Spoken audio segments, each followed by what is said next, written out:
अजय जी, लंबी तैयारी रही आपकी मेयर की, पूरा पटना जान लिया कि अजय प्रकाश मेयर कैंडिडेट है, लेकिन अचानक रिजर्व हो गया सीट। अब क्या आगे की रणनीति है आपकी? नहीं, बिल्कुल हम तो सेवा करने के लिए यहाँ पर आए हुए हैं। पटना की सेवा करना है। जहाँ जहाँ जिस जिस दायित्व में मैं रहा हूँ वहाँ बड़ी ही दृढ़ता के साथ किसी भी कार्य को मैं करता हूँ। तो यही जनमानस जो हमसे नज़दीक में रहे लोग, उन लोगों को लगा और उन लोगों ने कहा तो मेयर के रूप में मैं आया। सर्वेक्षण कराने के उपरांत, मेरा तो जन्म कर्म यहाँ है, मैं भी सारी समस्याओं को जानता हूँ। सर्वेक्षण कराने के उपरांत पटना की बहुत सारी समस्याओं के बारे में हम लोगों को जानकारी हुई। उसके बाद समस्या बताना कोई बहुत बड़ी बात नहीं है, सब लोग बताते हैं। मैंने समाधान बताने का कार्य किया और अपने संकल्प पत्र के माध्यम से सभी जनमानस के बीच में मैंने सभी का जो भी समस्याएं हैं उनका समाधान बताते हुए उसका वितरण भी किया, जिससे कि जनमानस सहित नगर निगम के लोग भी जाने। और कई हमारे समाधान पर अंतिम प्रस्ताव जो नगर निगम की बैठक हुई उसमें कई प्रस्ताव पर मुहर भी लगा। ये अलग बात है कि अब जो नए मेयर आएंगे तो बजट का प्रावधान करेंगे और वो इम्प्लीमेंट होगा। जैसे चिकित्सक आपके द्वार, ई रिक्शा, रिचार्जिंग पॉइंट, महिलाओं के लिए टॉयलेट, अलग कलर का टॉयलेट हो और महिलाएं ही उसकी व्यवस्था करें तो महिलाएं यूज कर सकें। इस तरीके से समस्या है तो उसका निदान भी करना पड़ता है। तो निदान को एक प्लान्ड वे में और उसको एग्जीक्यूट करना, ये अब जो मेयर आएंगे वो करेंगे। तो इसकी तैयारी तो हमारी चली रही थी। ये सारी बातें जनमानस देख रही है और इसके आधार पर निश्चित रूप से हम लोग बहुत बड़े अंतर से जीतने की स्थिति में हैं। लेकिन इसी बीच ये जो आदेश आया राज्य निर्वाचन आयोग का कि पटना का मेयर महिला आरक्षित हो गया, अब महिला आरक्षित हो गया तो जो आदेश आया उसका तो सम्मान करना है, ठीक है। तो इस पर हम लोग सोचने लगे। उसी बीच में हजारों जनमानस हमसे मिल करके, हमसे बात करके, हमें व्हाट्सएप करके, मैसेजेस करके, डिफरेंट व्हाट्सएप ग्रुप्स में आपस में डिस्कशन करने, मायूस टाइप का ऐसा माहौल लगा कि जनता अब फिर सोचने लगी कि फिर वही ढाक के तीन पात वाली बात हो जानी है। क्योंकि जनता को अजय प्रकाश पर विश्वास है, ये तो सभी देख ही रहे हैं और वो कर सकता है, ऐसा विश्वास। और महिला हो जाने से हट गए। तो लोग मिले, बोले, हमारे जो कोर कमेटी के लोग हैं उनसे भी हजारों लोग, तो ये लगभग संख्या लाखों में पहुंच गई। तब हम लोगों ने अपने कोर कमेटी की बैठक की। 3 दिन से उस पर मंथन चलते रहा। उस मंथन के दौरान ये निर्णय लिया गया कि बिहार एक्यूप्रेशर योग कॉलेज की जो कोषाध्यक्ष है श्रीमती बीना कुमारी, जो कि बिहार एक्यूप्रेशर योग कॉलेज जैसे संस्थान जो कि 154 ब्रांच है पूरे भारत में और 7 देशों में ब्रांच है और दर्जनों पुस्तकें यहाँ से प्रकाशित हैं, तो वहाँ की कोषाध्यक्ष जो कि एक सामाजिक महिला है, सशक्त हैं, उनको पटना के मेयर के रूप में दिया जाए, क्योंकि पटना को बर्बाद होने से बचाना है। मूल उद्देश्य यही है कि सशक्त व्यक्ति के हाथ में ये पटना रहे, प्लानिंग करने वाले व्यक्ति के हाथ में ये पटना रहे, और सिर्फ प्लानिंग करके भूल जाना नहीं, प्लानिंग करके एग्जीक्यूट करने वाले व्यक्ति के हाथ में ये पटना रहे। निश्चित रूप से पटना का जो गौरव है, जो इतिहास है, वो फिर से दोहराएगा। तो सर्वसम्मति से ये निर्णय लिया गया और विधिवत श्रीमती बीना कुमारी जी, जो कि बिहार एक्यूप्रेशर योग कॉलेज की कोषाध्यक्ष, वो इस चुनाव में आएंगी और मेयर प्रत्याशी के रूप में रहेंगी। और जनमानस का प्यार जिस प्रकार मुझे मिलता रहा है, मुझे पूरा विश्वास है, क्योंकि जब जब जहाँ जहाँ इस संस्थान में भी वो मेरे साथ रहीं, मैं उनके साथ रहा और ये संस्थान बहुत ऊंचाई तक गया। तो मेयर के रूप में संवैधानिक रूप से वो रहेंगी, लेकिन उनको जहाँ भी फील होगा कि डॉक्टर अजय प्रकाश का भी राय लेना है, उनका भी, क्योंकि मेरा तो स्वभाव ही है सेवा करना, तो मैं हर वो स्थान पर, हर वो जगह, हर वो विषय पर मैं हमेशा जनमानस की सेवा के लिए बीना कुमारी जी के साथ हूँ और रहूँगा।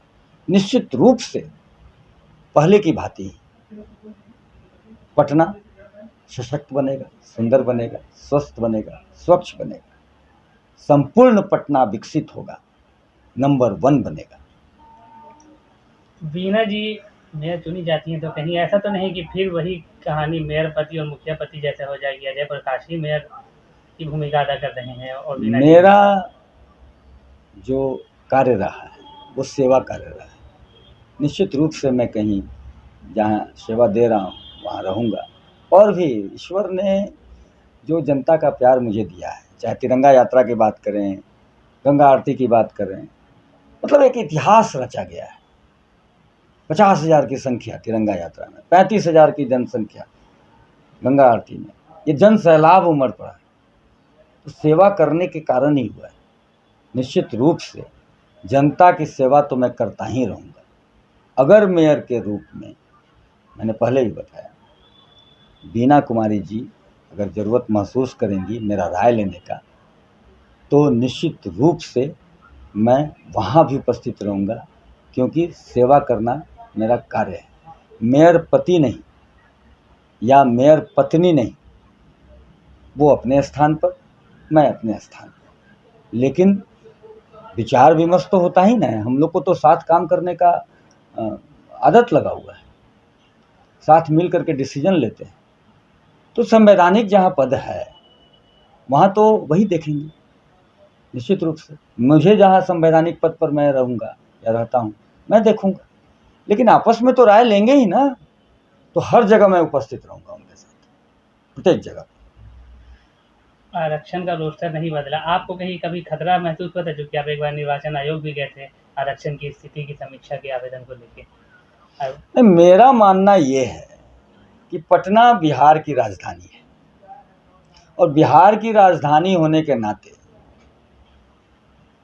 यहाँ के जो मेयर हैं उनको राष्ट्राध्यक्षों से भी मिलना होता है, और भी बहुत बातें हैं। जैसे 17,29,480 वोट है बिहार में, ऐसा कोई मेयर का कंस्टिट्यूंसी नहीं है जहाँ इतना वोट हो, और राजधानी होने के नाते ये प्रतिनिधित्व करता है पूरे बिहार का। तो यहाँ का मेयर पद जो है, अगर आरक्षण रहित होता तो सभी को उसमें अपनी सहभागिता, उम्मीदवारी पेश करने का मौका मिलता, चाहे वो महिला हो, पुरुष हो, दलित हो, पिछड़ा हो, अति पिछड़ा हो, अनुसूचित जाति हो, सब तरह के लोगों को उसमें अपनी उम्मीदवारी देने का मौका मिलता। तो यही मेरा कहना था, मैंने इसलिए आवेदन भी दिया कि यहाँ पर अगर कंपटीशन ज़्यादा होगा तो उसमें से जो छन करके बाहर आएंगे वो निश्चित रूप से बहुत ही सशक्त होंगे। अब आधा तो आपने छाट ही दिया ना, पुरुष को तो अलग कर ही दिया। अब तो आधा 50% जो जनसंख्या है उसमें से जो सशक्त हैं वो छन करके आएंगे। तो अगर जिला में कोई कंपटीशन करा रहे हैं और कोई स्टेट लेवल का कंपटीशन हो, तो जिला लेवल में अगर 10 लोग चुन करके आ रहे हैं टॉप 10, और स्टेट लेवल में जो अगर कोई टॉप 10 चुन करके आ रहे हैं, दोनों में कंपैरिजन किया जाए तो हो सकता है कि उस जिला का जो मेन टॉपर है वो उस स्टेट लेवल के टॉप 10 में नहीं आवे, हो सकता है, या हो सकता है वही 10 चले आए स्टेट में, ये भी हो सकता है। तो कहने का तात्पर्य ये है कि महिला आरक्षित हो गया है तो हो सकता है कि मेयर जो आवे वो पूरा सशक्त,